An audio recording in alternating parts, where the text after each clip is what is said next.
দাও আমার কাছে দাও, দেশটি ধোয়া লাগবো কিন্তু। এখানে ধরা হচ্ছে মাছ। ও এদিকে একজন ধরছে।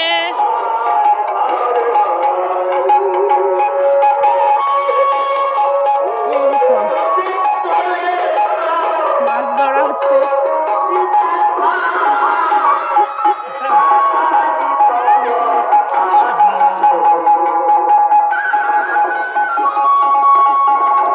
মাছ ধরা হচ্ছে আর আমাদের এখানে চলছে উৎসব, কীর্তন চলছে। তো আমরা মাছ ধরে রান্না টান্না করে খেয়ে তারপরে যাবো উৎসবে। সবাই চলে আসো উৎসবে। এই দেখো এই মাছগুলি পেয়েছে হাত দিয়ে ধরে, এই যে মাছ ধরছে। ওই এখানে একজন জাল মারছে। কি বলস কি বলস?